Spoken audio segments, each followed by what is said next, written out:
Okay, we're gonna do first fishing video of the year this year. Man, I was just unpacking my fishing stuff. Oh, you'll have to excuse me. I have a little bit of a cold, so I hope my voice comes through okay. But I was unpacking my fishing stuff, getting my boat loaded up, sorting up my stuff out. Seeing if I needed spare ones of this, spare ones of that, and I opened my spinnerbait boxes. And I thought, yeah, this is a bait that I use a lot in the springtime. First, for after fishing after ice out, when the water's clear. Depends on where you are, I guess, in the country. A lot of my water is really clear. I fish highland reservoirs, and even the rivers and the canals where I fish, they're crystal clear, especially after ice out. There's no algae bloom. There's no even the vegetation hasn't grown in the water yet. So because the ice has killed it down, so it's very clear, and fish can see baits a long way. I want to discuss some different baits for different weather conditions, and then some of the modifications that I make on the baits to help them easier for me, change things up a little bit. Uh, Maybe improve your hookup ratio or make the spinnerbait work a little better for you. There's a lot of things you can do with a spinnerbait. Spinnerbaits, you start off with spinnerbaits like this, little single blade. Map spinners, blue fox spinners. These are really for trout, but you can get larger ones, like this old Meps here, where pike and bass will take those spinnerbaits too. I mean, it's such a simple lure. It's a piece of metal, it casts really well. This is a small treble hook and then a small little blade on it. Like I said, this is a trout spinner, but they're going to snag, especially if you're fishing around weed or wood. They're definitely going to snag. The progression from the inline spinner came to what's called a hairpin spinner, which is of course what we see most of today. These are all pretty much targeted towards bass, but any predatory fish will eat spinnerbaits. Trout, muskie, pike, walleye, largemouth, especially smallmouth, man, they love smashing spinnerbaits. They will catch any type of predatory fish. You can dictate the size depending on what type of fish you're targeting, of course. But these spinnerbaits here would be, good sizes for bass, for smallmouth, largemouth, pike, walleye. You can get real super big ones for big pike and big muskie, or you can get like small pond size ones like this, which is also a hairpin spinner. So this I would use for small pond bass, or even for crappies, or big bluegill will hit spinner baits as well. So you can vary the size depending on what type of presentation you want to make. What you want to match the spinner bait to is the size of the bait fish that the bass or pike or whatever you're targeting is eating. You can do this two ways. You can do it with matching the skirt. This, of course, here is a bluegill color. This is a Strike King. You can see the skirt on it. It has a tailed skirt, so it makes it pretty long profile. Of course, imitate the color of a bluegill. I have a lot of bluegill where I'm at. I don't have so many shad. I get alewives and bluegill, and minnows and stuff too. But this bait is of course is to mimic a bluegill. Now the blade is purely there for attraction. The silver blade I would like to use in clearer water. Also, it's a willow leaf blade. It means I can move the spinnerbait faster without it wanting to roll. Wanting to roll over. You don't want it to do that. You want it to maintain, it be centered when you're reeling it in. You don't want it to roll. If it's rolling, you're reeling it in too fast. But you can change the blades on the spinnerbaits. I'll do that a lot, because if the size of the blade you can change, and that will determine the depth your bait will run at without rising. Also, you would have to mix and match the weight of the head. If you want this bait to run really deep, you'd use a big 3/4 ounce head like that. Pretty heavy one. This is a 1/2 ounce. This is a pretty common size. 1/2 ounce is a standard size. If you're going to fish deep ledges or you're going to fish deep water, You can get a 1 ounce or 1.5 ounce bait even. You know, you get really big heads on them, like this here. This is a deep runner here. This is a Greg Hackney heavy cover spinnerbait. It's got a big heavy head on it, and as you can see, it's got a freaking mammer jammer hook on it. You are not going to straighten that hook out. It's like a tuna hook. This has a gold Strike King #4 blade on it. The gold gives off a lot of flash when it's turning in the water, just like it's turning in the light there. The gold gives a lot of flash, a lot more than the silver. The silver has a, you know, a universal type bait fish color, but in dingy water, the gold is much better because it provides more flash. Now, if you look at the wire on this spinnerbait here, you can see it's open. A lot of them are bent like that, so it's open. Now, I have one tied to my fishing pole here, if I can get it.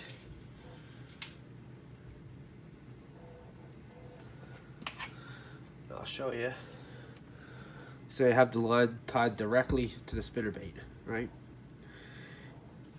If I am not using the line to tie directly to the spinnerbait, what I will do is at the head of the wire, I will cut a little piece of heat shrink tubing on it, and then I will melt it between the wire. So if I want to use a snap clip on here to change my baits quickly, that means the snap clip is not riding up and down the wire.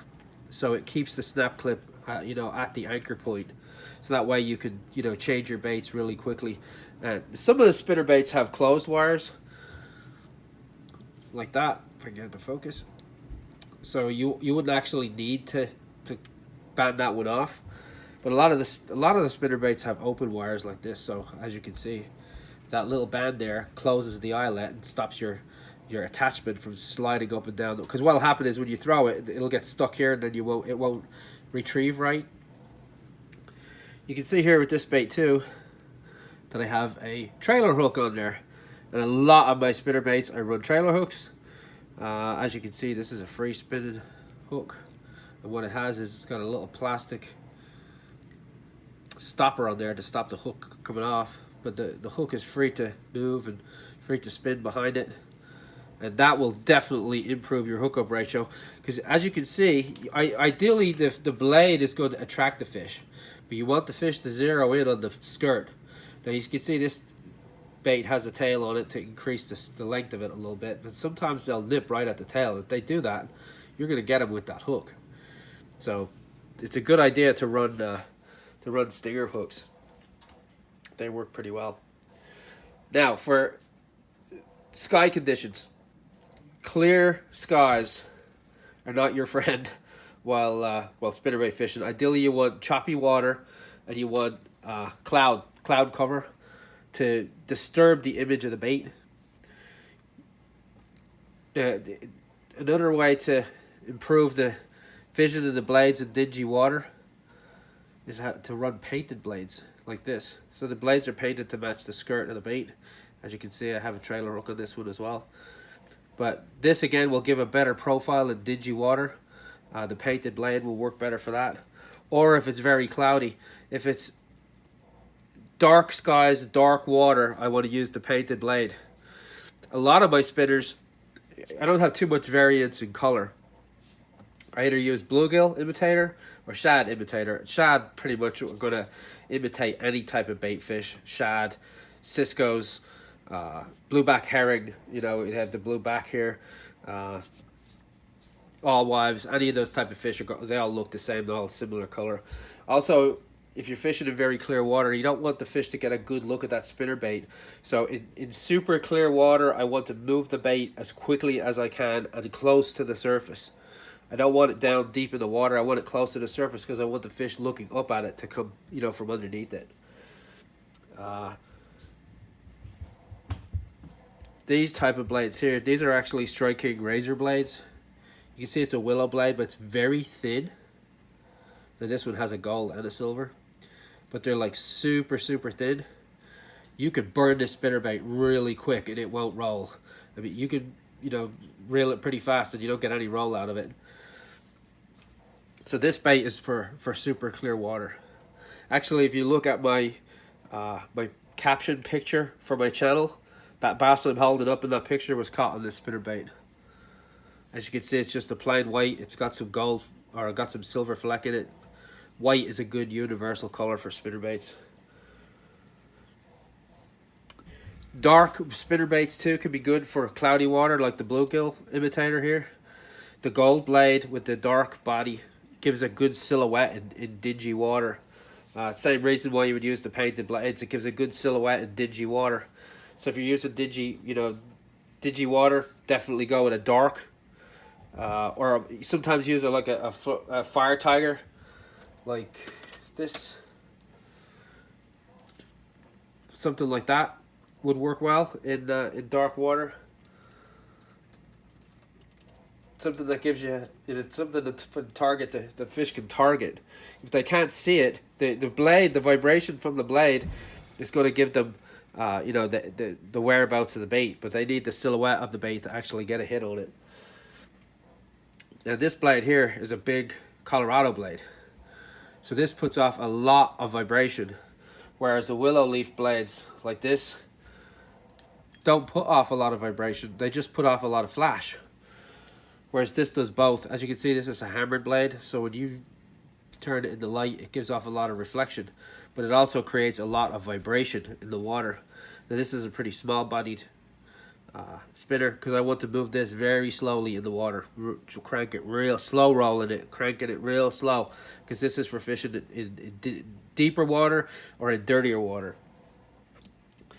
Like I said, this I would want to fish shallow in very clear water and fish it very, very fast, so the fish does not get a good look at it.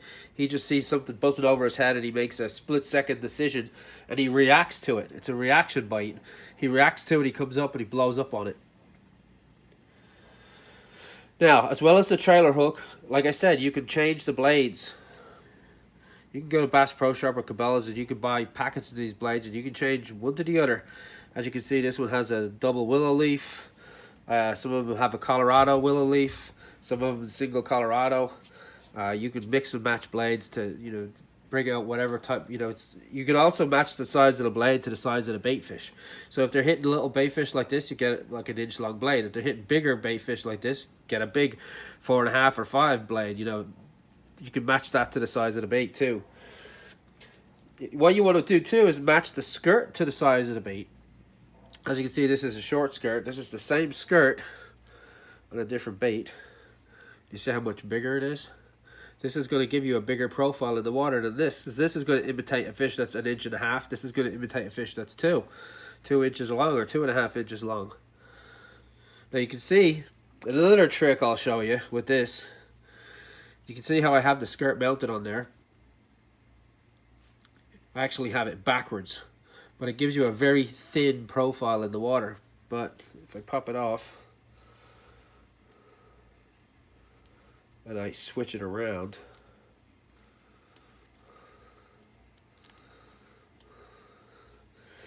I fix my skirt.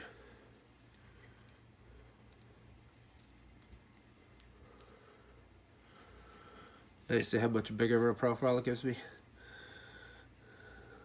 Look at that, just by changing the skirt round. It's completely changed the size of that bait. Now, if you have a skirt, you want that round body, because when it goes through the water, it pulses and it breathes. It looks like it's moving, right? But you can also trim it to profile it. You can trim it down here, trim it down this way. You can cut it shorter if you want to make a smaller profile bait. So you can do a lot just by changing the skirt. You can also buy different skirts, of course, and change the color of the bait just by changing the skirt as well. You can, modify it indefinitely with that. You can do whatever you want. But you can't, just know that you could, like I could get this bait here that has the skirt here, and I could trim that skirt off here. I could trim the skirt off here. I can make it as long or as short as I want, and that's going to change the profile of my bait. You want to do that to match your hatch, basically, to match the size of bait fish that you're trying to target. I mean, as you can see here, there's hundreds of different types of color combinations and blade combinations. You can pretty much do whatever you want. I will show you quickly here the rod. and the reel set up. If I can lift this out real easy. Okay, we're reel. Using a Quantum Escalade HD and 7:1, pretty fast gear ratio. I'm using braid on there, direct to the spinnerbait. This is clear braid. It doesn't show up in the water like green braid does. It's, as you can see, it's pretty even hard to see on the camera there. This rod is, I have a 6.5. I have a 7.5, depending on what I want to do. If I show you the tip of the rod here, very flexible. Soft tip. This is a medium heavy rod, so I have good action on it. The medium heavy I really like because it lets me make very accurate casts. And it also gives me that soft tip. The thing with a spinnerbait is you can fish along a bank with a spinnerbait, and a lot of those bass are waiting right on the bank. And you can put that right in on top of his head. If you make like a proper soft presentation roll cast, like an underarm roll cast, and you can plant that bait in the water without even making so much as a splash. And the bass doesn't even know it's there until it's right in front of his face. And again, you get a reaction bite where boom, he just comes out and grabs it. He doesn't even have time to think about it. He sees it coming right past his face and boom, he comes and grabs it. That's what you want to do. So that soft tip on that rod makes, if I use a nice roll cast on it, I can make short presentation casts to structure or along banks, along the shoreline, and I'm not making a lot of disturbance in the water to spook fish. I can put that bait in there pretty quietly and not scare the fish. That is what you want, especially in clear water. Clear water, you can get a smallmouth can see can see a spinnerbait from 25 feet, and for that bass to cover 25 feet, it only takes him like a split second. It's literally the blink of an eye. He will cover that distance to hit that bait, either from the bottom coming up, or fish in dingy water will stay right next to structure. Fish in clear water will not stay on that structure. They will roam around the structure. So if you have a log submerged in the water, that bass could be 6 or 7 foot from that log. Whereas in cloudy, dirty water where you can only see a foot, he will be right next to that log. He's going to use that as cover, and he's going to be right next to it. So you've got to change your fishing, depending on the type of water conditions that you're fishing. But like I said, you want to match your water conditions to your blade and your body type as well. Now, there are some specialty type spinners like this. If I pull the head out on it, you'll see what it does. It's kind of like an umbrella rig. This, you can see here, it's keel weighted on the bottom. So this would mimic a shoal of fish. So I have 4 tags, but it's only one hook. There's only a hook in the back and the center, and of course you've got the body here for them to target. But this creates a lot of vibration and flash in the water. It mimics a school of bait. But rigs like that are pretty clever too, and they do work. They do catch fish, especially in the spring and especially in the fall. These rigs will work really well. See, it folds up like that so you can store it. But yeah, definitely give some spinner baits a try. This is one of my favorites, that razor. It's a Strike King razor. Also, the other one that was on my rod here, it's a KVD Finesse spinnerbait. This one here. This is another one of my favorites as well. It's got nice translucent color, a little bit of flash. Pretty plain, 1/2 ounce head. I got a small Colorado and a larger willow.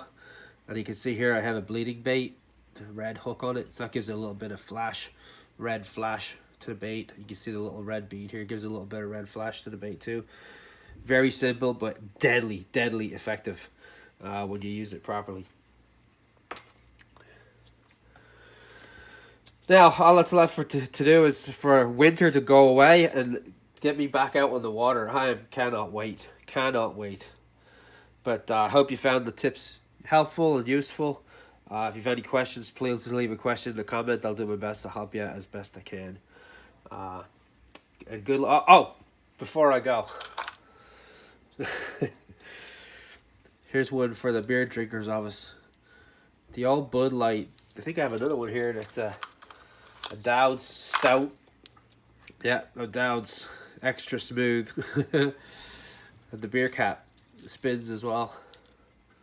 Pretty clever. Pretty clever. All right, thanks for watching. And like I said, if you have any questions or comments, please leave them down below, and I'll do my best to answer them as quickly as I can.